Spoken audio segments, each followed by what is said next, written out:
Yes, I Am the Veteran, hosted by Brandy Pett. Welcome. Happy Tuesday, everybody. It's me, Brandy P, with the Yes, I Am the Veteran podcast. Hopefully everybody's making it so far. I know this morning was wildly entertaining for me. I literally almost died today. But I'll talk about that here in a moment.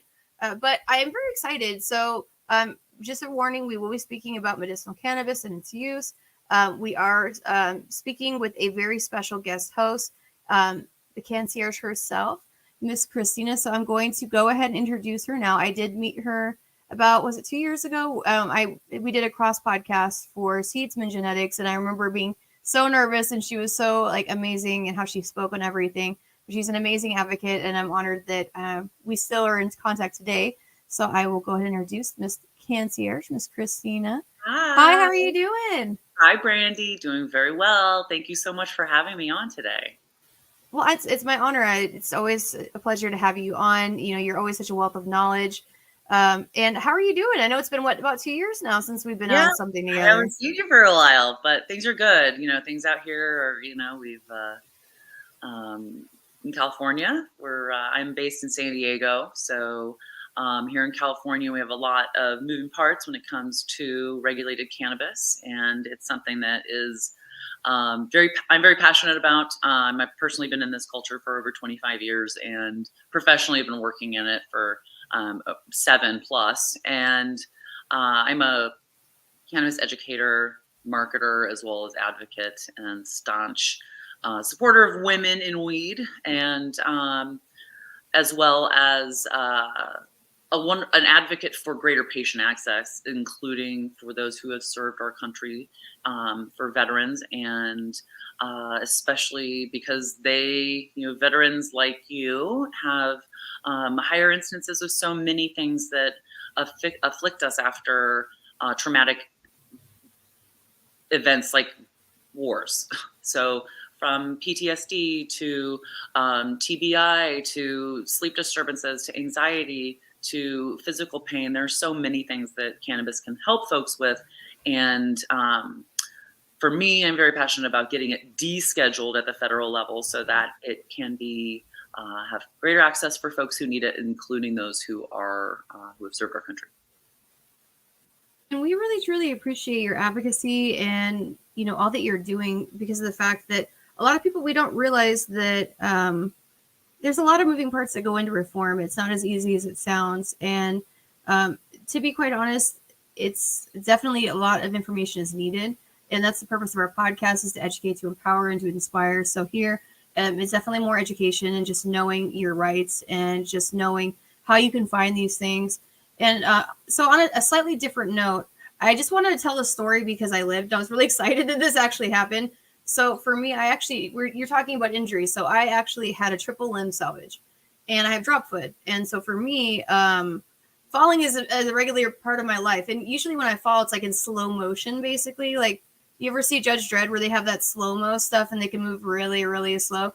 Basically, that's how I see my fall happening, but I can't catch myself in time. Yeah. So I always end up really injuring myself or hitting someone in the face with my shoe. And so this time I actually was falling down a giant concrete steps, like in someone's front yard, because they had like a small fake front step.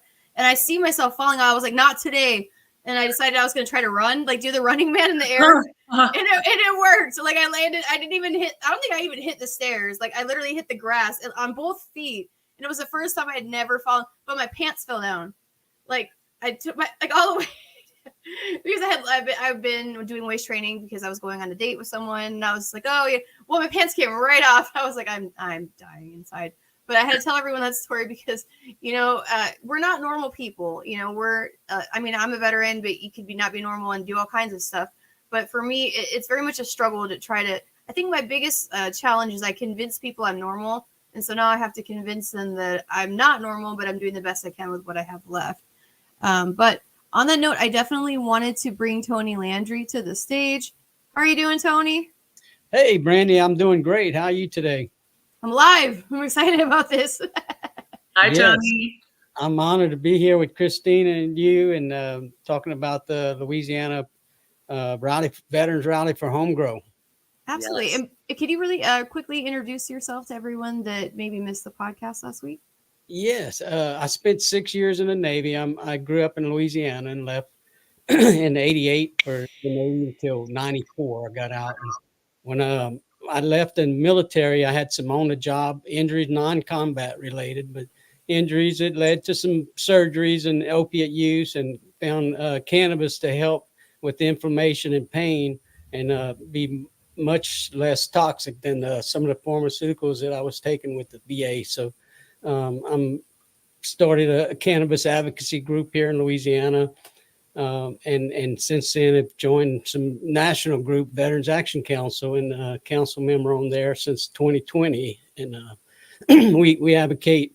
It's an international group of veterans, and we advocate at the UN on the International Drug Control Treaty, where Fabulous. cannabis is at. So That's wonderful. And I think that that's amazing because of the fact that there's so much documentation, there's so many minds that go behind something like this on any sort of scale, especially with rallies or any sort of political or social reform. What would you say is your biggest challenge that you guys have faced so far getting ready for your rally?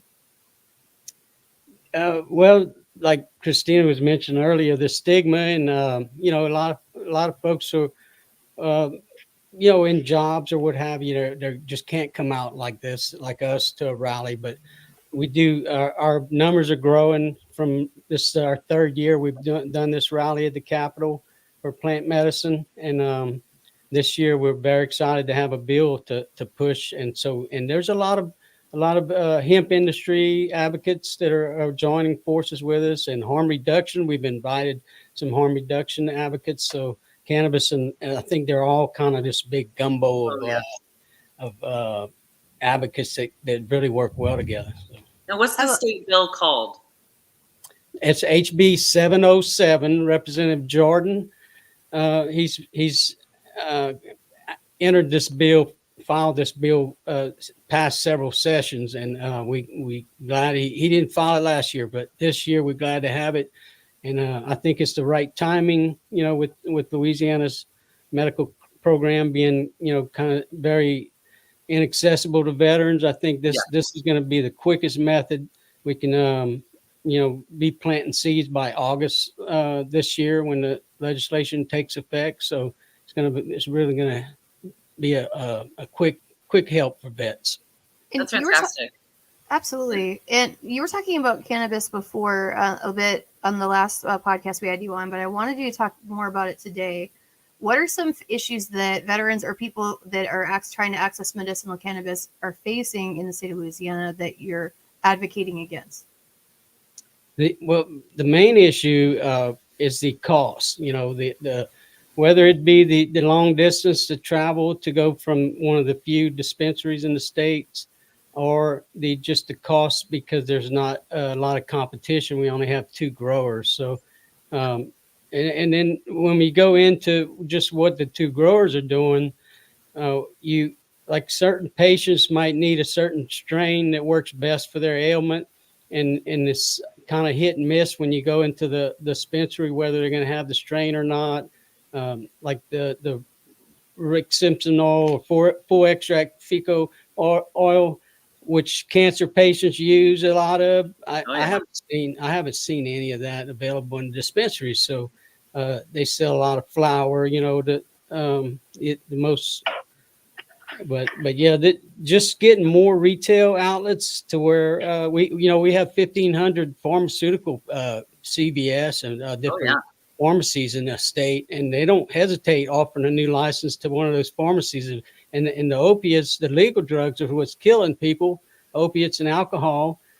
Cannabis can help home grow, and give therapeutic benefits to vets. So incredibly so. There's actually some data in a study that was conducted in 892 communities in the United States that permit regulated cannabis.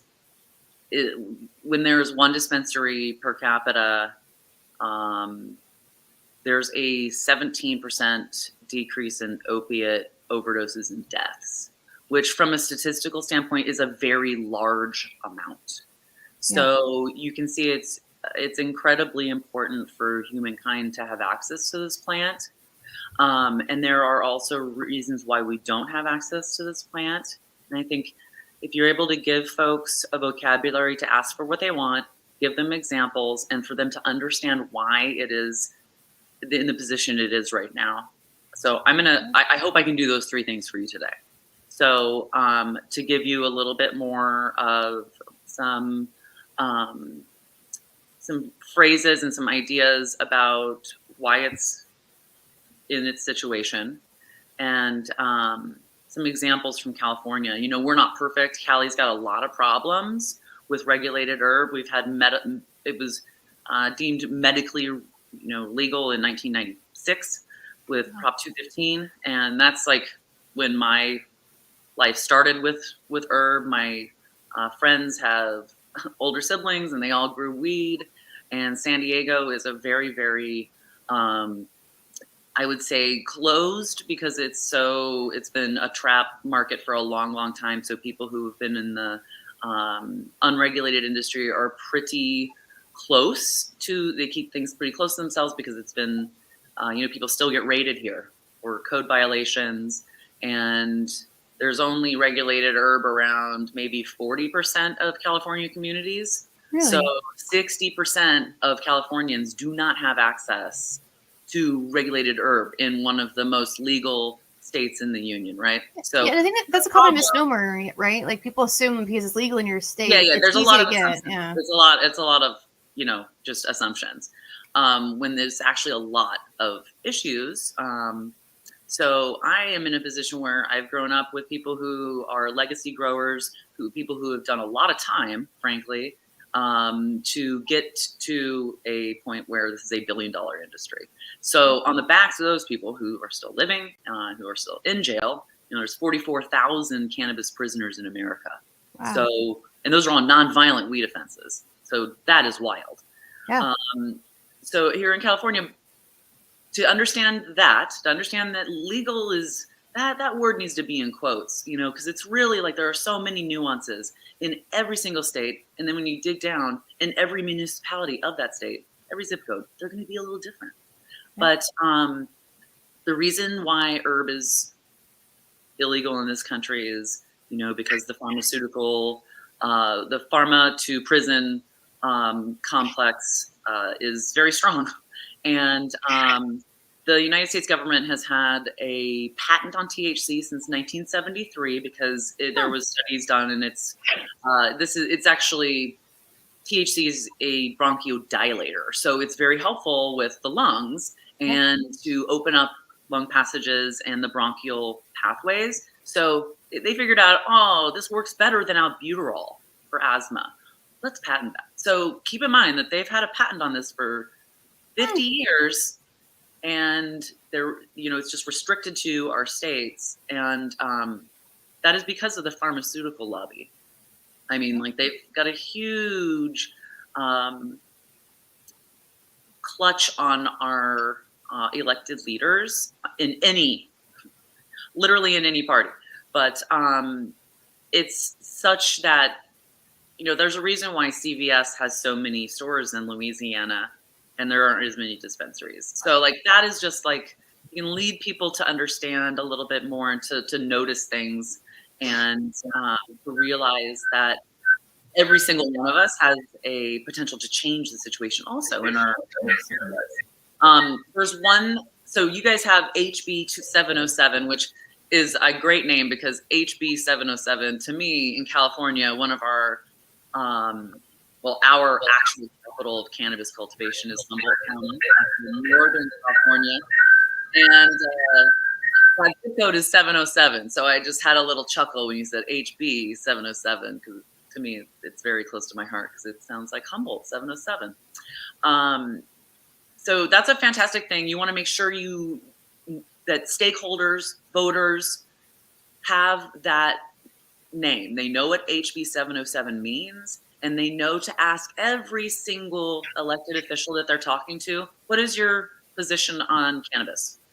And they should not only listen to what they say, but also watch what they do. Watch what those people are voting for and against. It's more important to watch what they do. There is something in California that I think would be a great example to share with you as something that could be possible.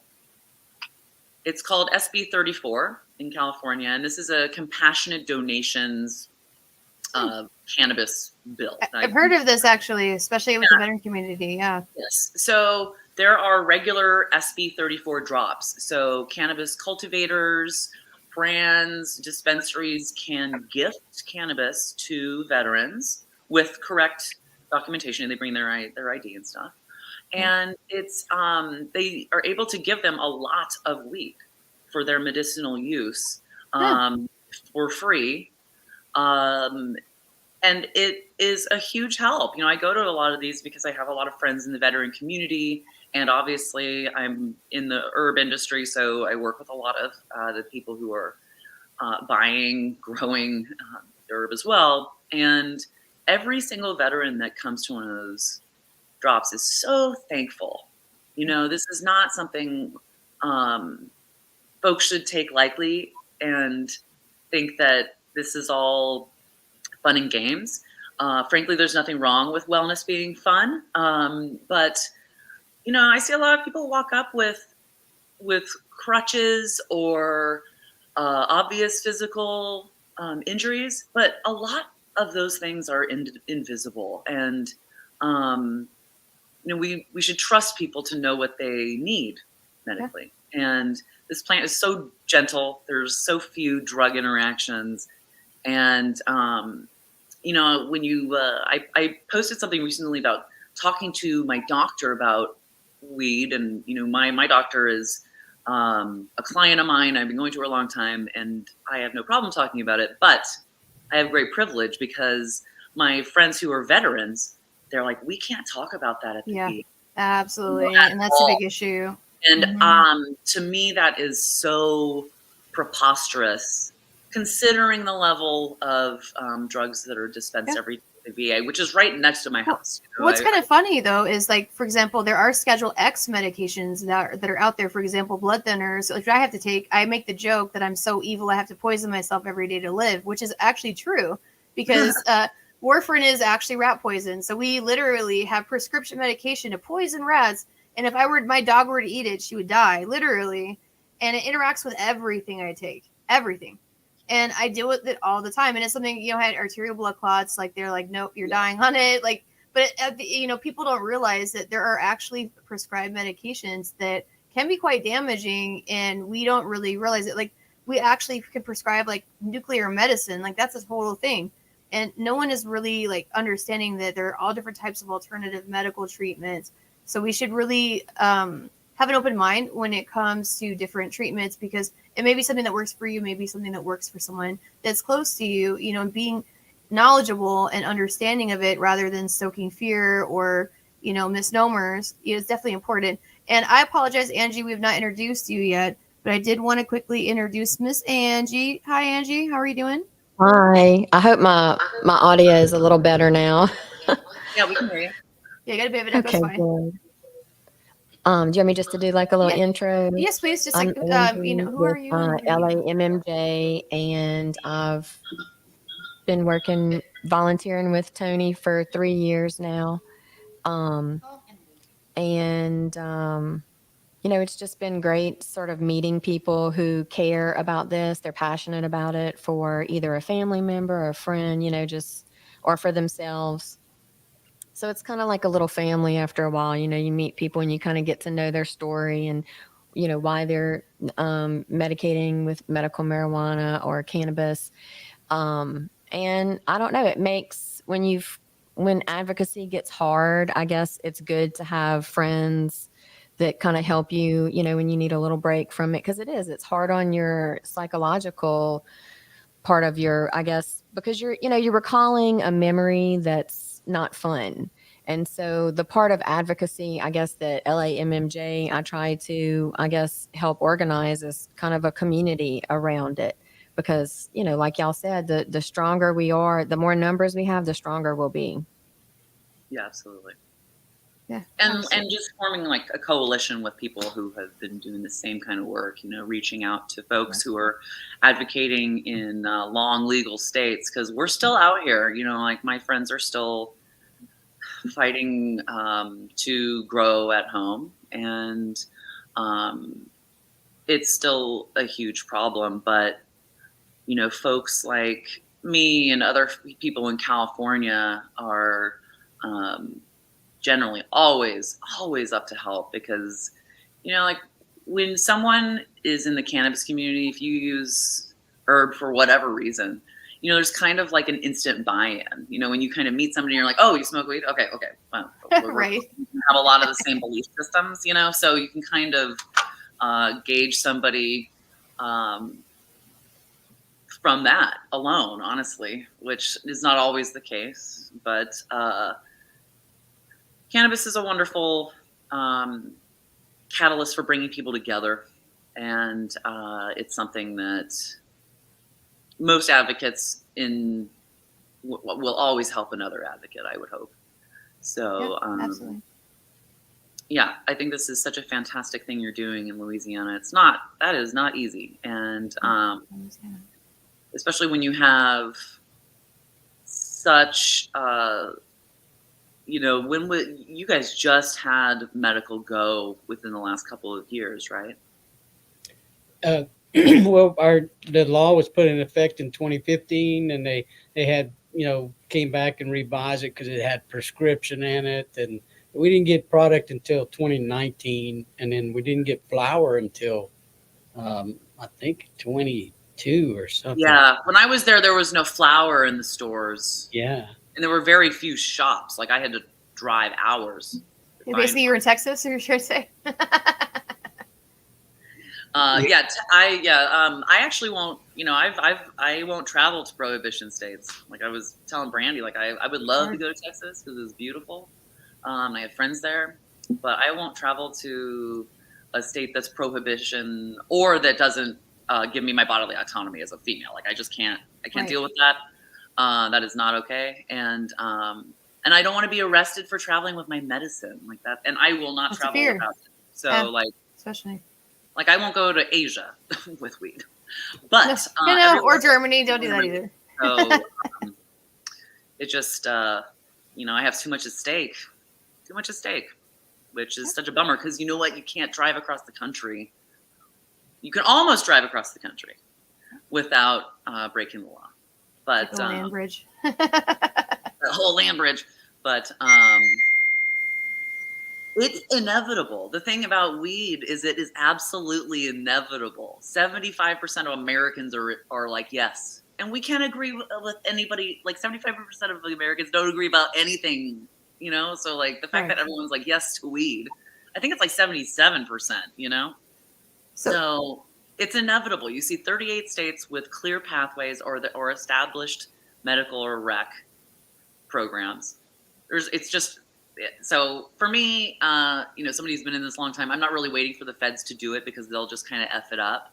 It's okay. I'm waiting for, we can go states' rights on this, but they should deschedule it. Absolutely. Agree. Absolutely. But, and I think that's amazing that Tony and a lot of people in the Veterans Action House are actually actively working at the UN, I believe, right? To actually try to get it dropped down in scheduling, which I think is and there's a big difference. You want to know about reschedule and deschedule. Like reschedule, let's hear that.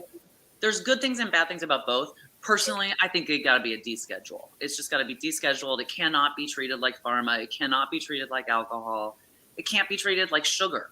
It has to be treated more like coffee or clothing. Like it really is something that people can grow, obviously, and so many uses to it. So it's just, for me, a reschedule is just more of the same problems on a different level and still too many obstacles. Descheduling it would be a just total game changer. Like it would be, those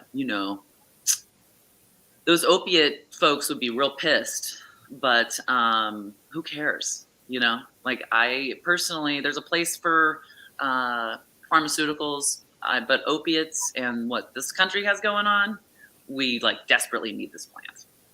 Yeah. And just having that open access, and it's important. So What would you say you personally has been the most challenging aspect of your cannabis advocacy? Like For me, especially as a woman, yes. it definitely people like the negative judgment. I'm a really educated, very outgoing, and like competent social professional, and I still get judged. Like I know, like and I've been called a drug addict. And like I'm like weed only over here, maybe some mushrooms, but like I'm earth drugs only kind of person. So I've been judged a lot, called a drug addict, a bad parent, and I gotta say, like that is the fastest way to make me angry, because I have a fantastic, smart, healthy, beautiful, intellectual beast of a daughter, and so that that's probably one of the hardest parts, and getting paid for work in this industry is really tough. Right now, the industry in California is in a real pickle, I'll call it. It's kind of struggle bus. We've got some regulatory issues. Weed is taxed at 3 to 5 times anything else. So alcohol, cigarettes, food, pharmaceuticals. So, that is a big problem. But other than, just so people think that weed companies have a bunch of money, but they actually don't. They're so overtaxed. The supply chain is just taxed at every single Literally, part of the chain. So it's a little ridiculous. So by the time I'm a branding, marketing, and education specialist. So one of those things are usually like the first to go when somebody's budget is constrained. So getting paid and getting respect is something, or two things that are challenging. But personally, I respect myself so much that I hope I command respect when I enter a situation, but that's not always the case. So you have to, know your audience. It's a very, very male-dominated field out here, and though I do have like a bubble of amazing women that I work with, and a bunch of great dudes. Like there's fantastic men that work in this industry as well, but there's also some, knuckleheads, and being able to assess the difference and to, read energy, that is absolutely essential. And I think that coming from the legacy market, the legacy world, the unregulated world of cannabis, 215 days or medical days, I operate with a different code of ethics than other people who might be entering this as an industry and have no cultural connection to it. So I'm very protective over the over cannabis culture and what it really does mean for humanity. So I'm really fierce about that. And I think sometimes, well, I guess it only scares insecure men, but sometimes,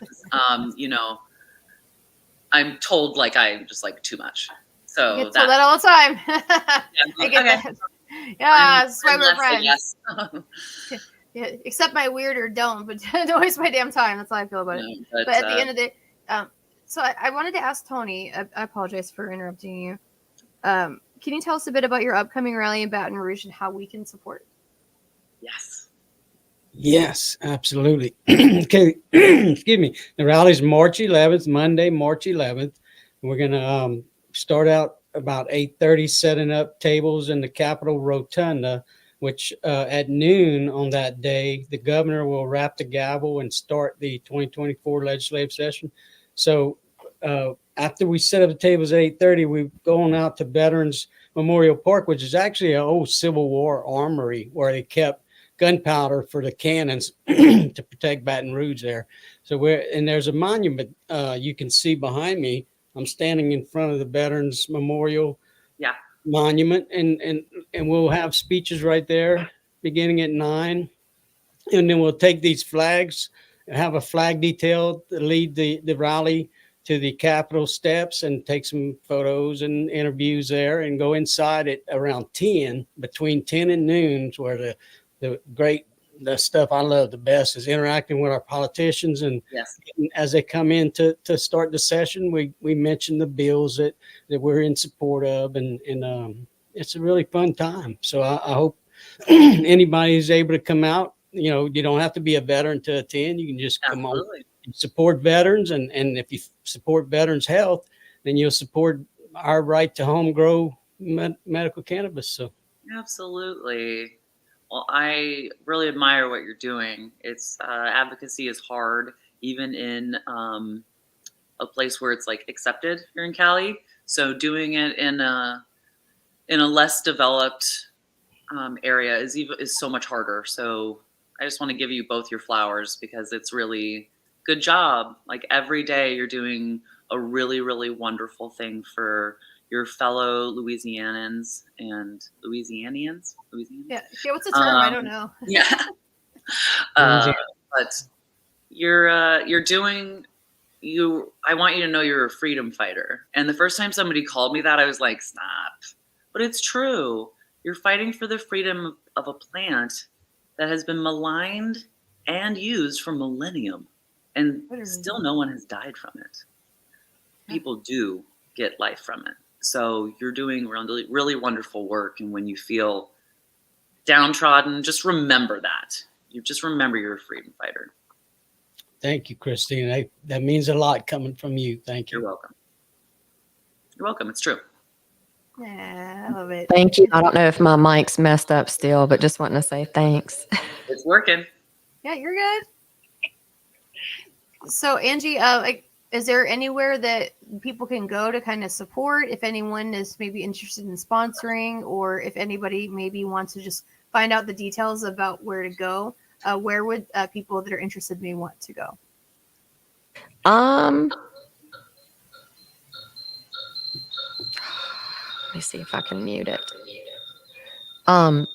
Is it too in? Can you hear feedback? Yeah, there's a bit of feedback. That's fine though. Okay.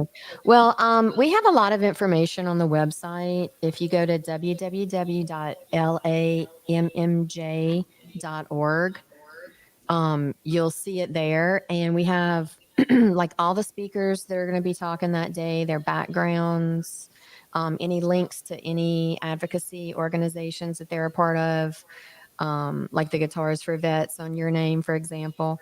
And if anybody would like to contribute, we would like to help sponsor travel fees. I know coming in from San Antonio is not free. And so if anybody would like to support, like travel fees for any of the speakers, we would appreciate that. If you're interested in that, I would say reach out to Tony, or there's some emails as well on my website. And we can figure out, how that would really help. To me, here's how it goes. Like, Brandy's coming here of her own free time. The least the Baton Rouge community can do is pay for your, like lodging, and give her some good, food, I don't know, gift certificates or something somewhere while y'all are in town, kind of give you a little taste of Baton Rouge. If anybody has any ideas, reach out to Tony or me about it. That would be great if the community could kind of help support, especially when someone like you takes time out of their schedule, drives. That's not a short drive. No. So but it's all about supporting the mission. Yeah. You're helping us get the word out, and helping us with ideas, especially, for, hopefully we get something passed this year, but if there'll always be a need for advocacy for something, to help improve the program. You'll get that legal, and you'll still be advocating, because that's the thing. This happens so incrementally. Social change happens every single day. You are not going to get everything you want the first stab, because we're compromising here in this country. That's all we do. But you also can't, accept something that is too little. So it's a real, line you're walking between accepting what, the institutional organizations in your state will allow, and also not taking something that is not good enough. for you might, I don't know if you were on right now or a few minutes ago when we were talking about reschedule versus descheduling, but knowing the difference between that is really good because it's just, it puts so many more obstacles in the way. And so understanding the difference between what those two things mean is going to be fantastic. And your elected leaders will be so happy to hear you using that kind of language and being specific, because you know what? They don't know what they need either, because it hasn't been done yet. But there's so many states to look at and so many examples. Louisiana doesn't need to reinvent the wheel. It's weed. So it's, you can look at all these other states and say, what did they do right? What did they do wrong? You know, I ran a foundation for progressive public education, and I worked with everybody I worked with went to Harvard. Everybody was so smart, but everybody was always asking for help. And everybody was like, you know, we can't do this alone. We can't do this in a silo, and we need to ask for help. And I think that we don't do that enough in cannabis, and being collaborative, but also firm in, you know, what you really need. And home grow is essential. You know, if home grow isn't if there aren't stakeholders at the table, then you will be on the menu as far as I'm concerned. And we've been on the menu for a while. Being able to give them ideas, saying, hey, I know you don't understand what we're talking about, but hey, in this state, they have a home grow. They have home grow access. California's doing just fine with home grow.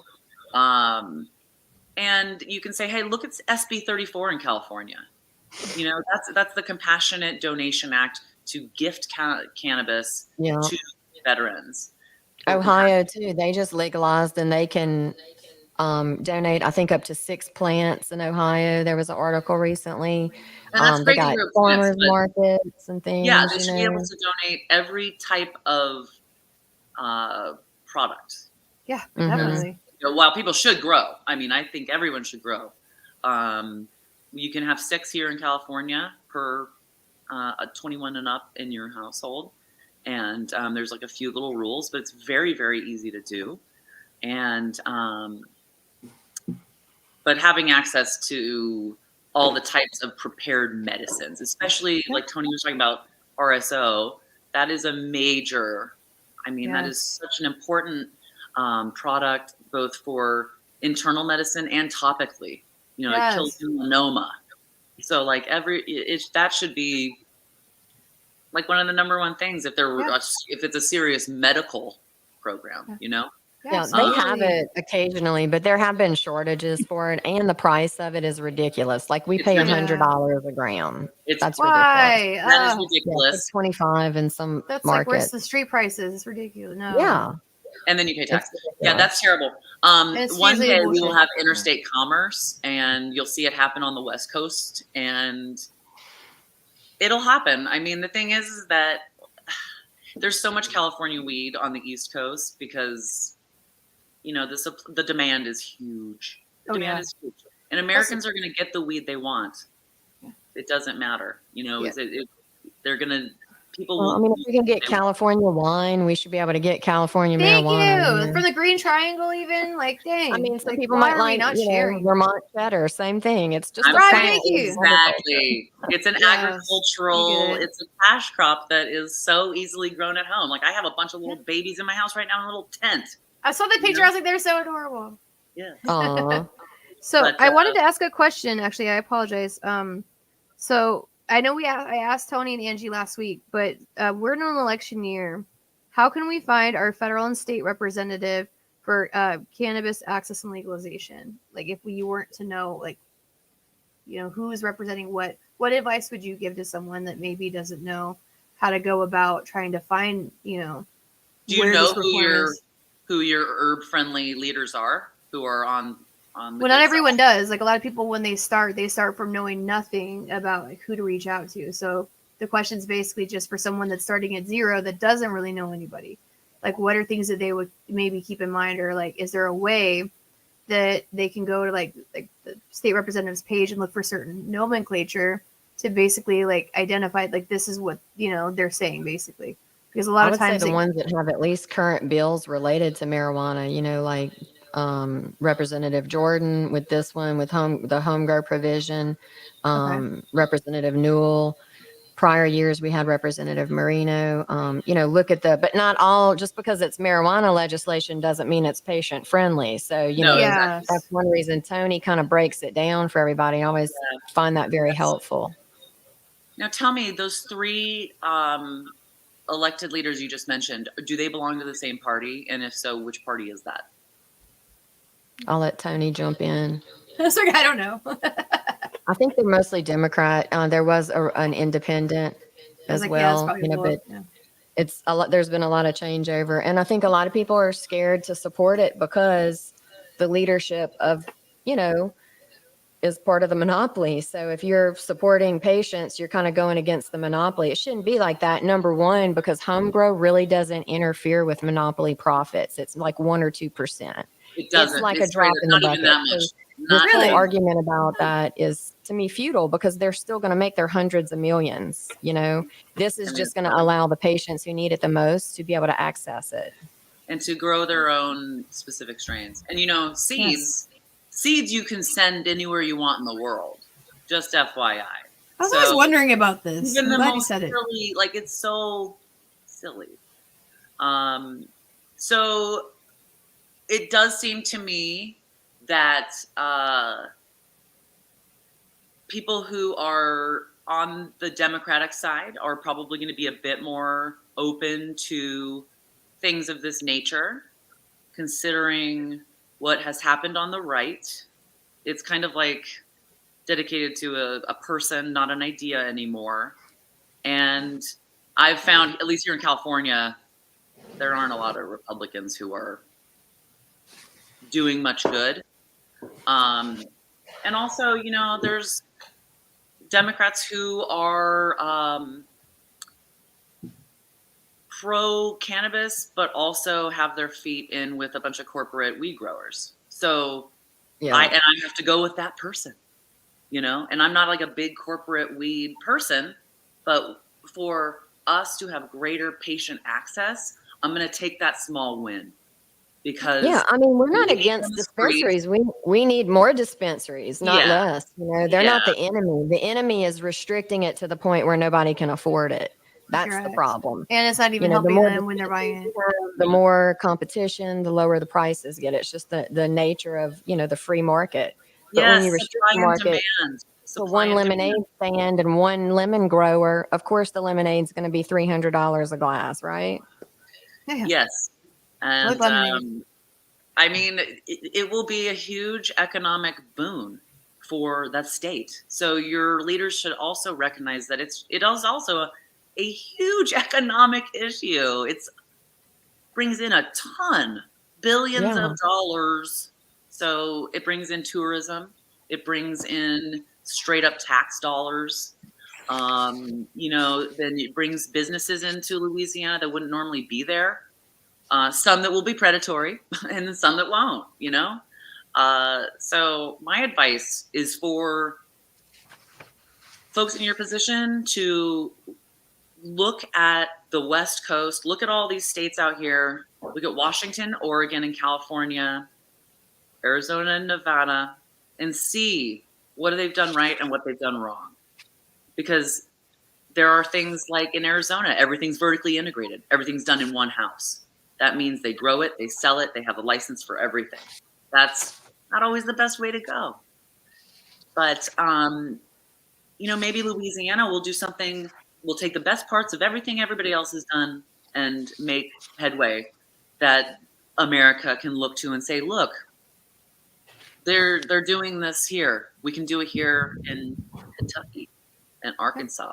Texas. Look at Oklahoma. Yeah, Literally, I would also refer people. We have I would like to thank everybody who's a speaker for participating in the rally, and we have a huge news release that has a lot of this information that we've collected, I would say over 2 years, Tony, through the home grow sessions, which is a video kind of testimonial that we had from people in different professions last year. Awesome. And so that's sort of informed us on, a lot of these people as well had to move out of state because it just was taken to, like when you're in pain, you can't wait 3 years for things to change, right? Yes. You have a sore tooth. Do you want to wait 2 years to get it fixed? No, nobody wants to. Same thing with chronic pain. A lot of people don't understand that the clock is ticking because the chronic pain means it never goes away. Yeah. And so, people can't wait for legislation 10 years away. We can't wait for them to recoup their money in whatever 5 years ago, but act like it's 5 more years. We don't have that time because the pain clock is constantly ticking. And if you can't afford your medicine, then what happens? You have to ration it. When you ration it, what happens? You don't feel well. You go backwards. Your recovery, if you're, recovering from opioid dependency, that's going to stall your recovery. Hopefully people don't go looking for cheaper options on the illicit market, but that's what happens. And so it becomes not just a access and price and budget and economic issue, but also just a harm reduction issue. And we have a speaker who also participated in the home grow sessions last year, and she's going to be talking about a lot of harm reduction issues and how marijuana is a tool in that tool chest. If Absolutely. It helps people recovering from opioid dependency, why restrict it? We should be making it just as available as opioids at the bare minimum, which right now are at every street corner, every Walgreens. Right. So that's, another thing I think that will help is if people are not well informed, go to the website, read our collection. We have about 20 states in there that we looked at, their home grow laws, how many plants they can grow, how much money they've made, how many dispensaries are open, how many pharmacies, how many cultivators. These are things that should be information that should be readily available to everyone in every state. But right now it's, just not accessible in Louisiana. And the information about the program is also inaccessible. Yeah. And we don't have time for these little political games as patients. We're hurting. Yeah. Our families are hurting. Our loved ones. We want to stop the pain, mental, physical. Mental pain, physical pain, it doesn't matter. We want to stop it for the people we love. And home grow is the cheapest, quickest, most accessible way to do that. And that's really all you need to know when you're talking to legislators is, hey guys, y'all go on, make your money. We don't care. But let the people who need it, the poorest people in the state, the most ill people in the state who require the most high doses that are the most expensive, cut them a break. Let them grow it themselves. It's not going to cut into your money. Right? That's what people need to know. The thing is that it's on a personal level. Sorry, what were you saying, Christina? The level of access that you will have to have a home grow, there'll be a whole bunch of programs, and it will be somewhat unwieldy sometimes because homegrown that's not going to be the only thing. They need to have all their corporate people happy. Do you have a place on your website, FAQs, that say like, will a dispensary in my neighborhood be open to, can my kids get into the dispensary in my neighborhood?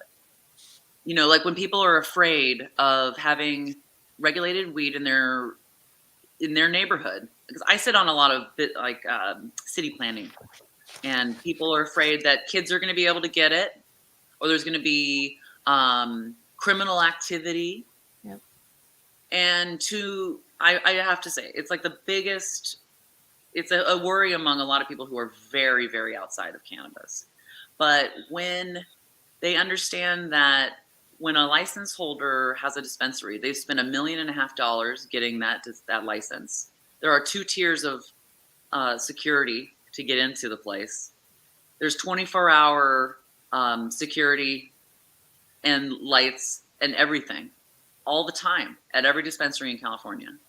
Mm-hmm. And they are also responsible for a buffer around their dispensary. And once people understand that, and then they see the economic boon that herb creates, they're like, oh, okay, so my kid's not going to be able to go to the guy down the street and get his trap weed. Some weed candy. The dispensary isn't going to let the kid in, and the dispensary is actually going to put the weed dealer out of business because everybody can go get whatever they want and not have to deal with weed dealer dude. It's probably safer all around, just saying. It's regulated. It's in a store with cameras, and kids can't get to it because access is controlled. Like, I'm annoyed that I can't have my kid wait in the lobby sometimes because I'm a mom and I just need to pick up my meds. Right? You can't be like, go in the parking lot. What do you do? Like, it's not, it's not even a pharmacy. Kids can't even get in there. So. Yeah. One thing I would say too is like don't let people be scared of it. Like encourage people that we can grow from this. In other words, you're talking about the scary weed dealer. I'm saying there's a lot of people with cancer and elderly who can't garden themselves. Let's use the knowledge of the legacy growers and the people, let's bring them into the fold. Let them help the community, the poorest communities in the state. We have 3 cities in Louisiana that are like among the top, I think highest percentage of individuals living in below the poverty level.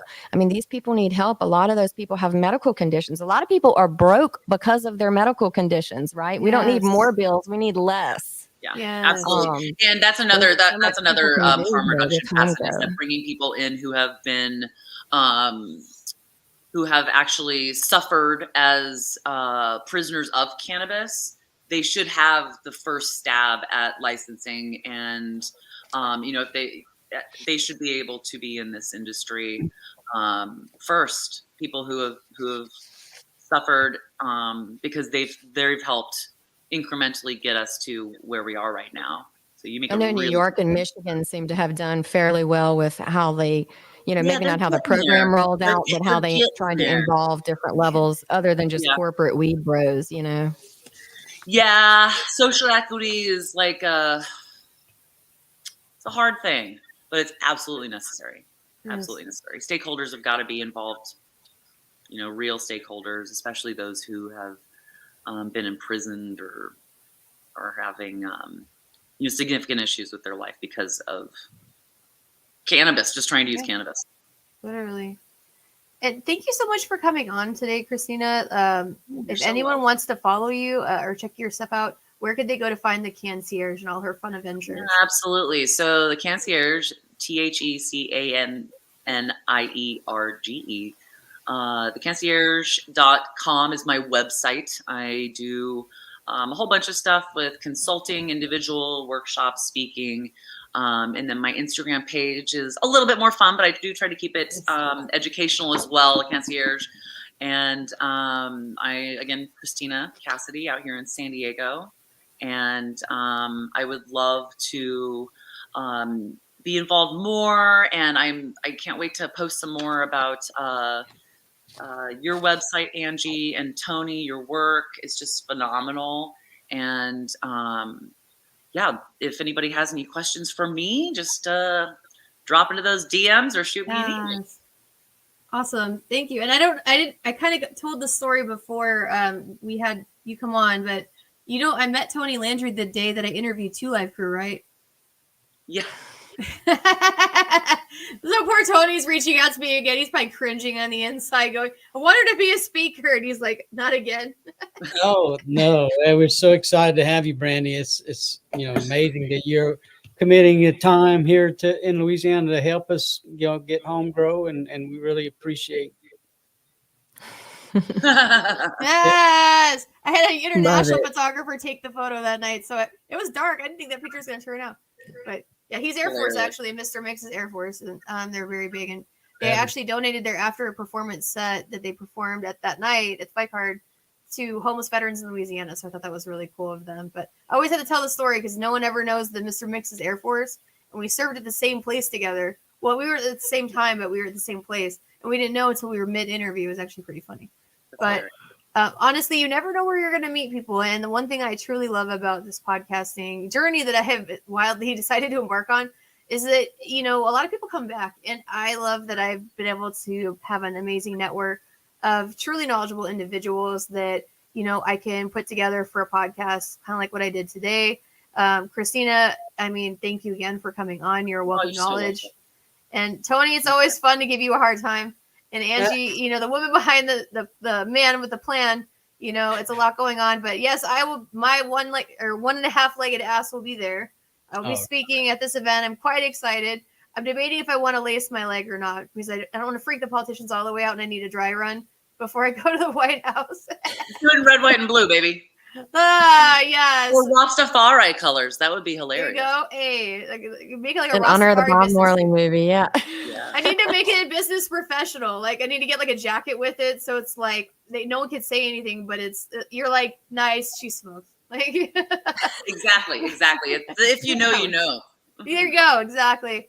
But if anyone has any questions for us in the podcast, or if they need us to connect anybody, please reach out to the Yes, I'm the Veteran podcast on Instagram, Facebook, LinkedIn. I mean, pretty excited that we're finally figuring out how to stream live on our Instagram page. Yes, I'm finally learning technology. Little things for me. Yay.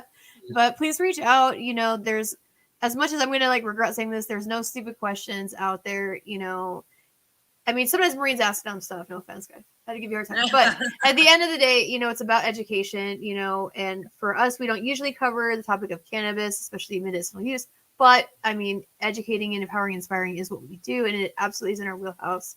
And I've written about alternative medical treatments before. So it's awesome that I get to be a part of this. But absolutely, Christina, we'll absolutely love to have you back on again, as well as Tony and Angie. I'll be seeing you guys next week. They're going to be like, oh, no. But, you know, like I said, guys, really quickly before we do end things, what are some final thoughts? So, Christina, what are your final thoughts for today? You know what? My final thought is wellness, even if it feels good. So I always, you know, using the words toggling between medical and recreational for me, it's wellness is wellness, even if it feels good. That's it. What about you, Tony? Final thoughts? I just I like to ask, politicians are always thanking us for our service. And I want them to, if you want to thank us for our service, give us the dignity to grow our own homegrown medicine. So thank y'all. Exactly. Said what he said. Okay. What about you, Miss Angie? I just want to encourage people to kind of step outside of their comfort zone. And if they know somebody that medical marijuana helped, you know, stand up for them. Maybe they can't for whatever reason. Yeah. Maybe you just want to show your support for a loved one or veterans or patients that you know, work with anyway. But just step outside of your comfort zone. Come to the rally because, you know, like Tony said, you don't have to be an active medical marijuana smoker or, you know, anything like that. You can just be supporting people who need the relief. And so I would encourage anyone to come out or watch it online and reach out, like Tony said, to your representatives. Tell them patients really need homegrown. We would appreciate it. Yep. Absolutely. And I mean, even if you guys just want to come and hear my stories, I tend to draw crowds. Now, I didn't realize I had that many stories, but you know, it's about helping and just giving information out there, being your own best advocate. I say that all the time. You know, it's okay to suffer in silence, but it's not okay to reach out for help when you need it. You know, we all, you know, it's okay to not be okay, but it's not okay to suffer in silence. I said it wrong. But at the end of the day, you know, we are our own best advocates. You know, we're not perfect. I mess up all the time. So, you know, don't think that just because we appear a certain way that we're fine, because, you know, I'm a mess. Like, you guys heard me, like, my crazy story about how I almost died this morning. Like, that was 10 feet of stairs. I figured it out down. Like, I want to see the video to know how I did it, like, for future. But at the end of the day, it's about being your own best advocate, you know, and just really embracing you for being yourself. But absolutely, thank you guys so much for coming on today. And all right, Aurelia, take us away. Hi, I'm Aurelia. Just a reminder, smash like, hit subscribe, and click the bell. Please give me my mommy some hearts. Yay, veterans! Oh, I she's so cute. She's going to be interviewing people in the White House. I'm a little concerned. Fantastic. Got, no, I think that's fabulous. You should. We had her. She's like very much fearless. Like she gets it from me. Well, it gets me in trouble at times because she was interviewing a Marine songwriter, a singer at an event. She literally asked him what his favorite crayon to eat was, and he answered her without missing a beat. He said red. I was like, I knew it. I knew he was going to pick that color. But all right, guys, we're done for today. But you have a good rest of the day. And bye, hot dog. All right, my dog's saying hello. But great work, everybody. Much love from California. And yep, absolutely. Sending love. And hoorah, Devil Dogs. Have a good day, guys. Be good or be good at it.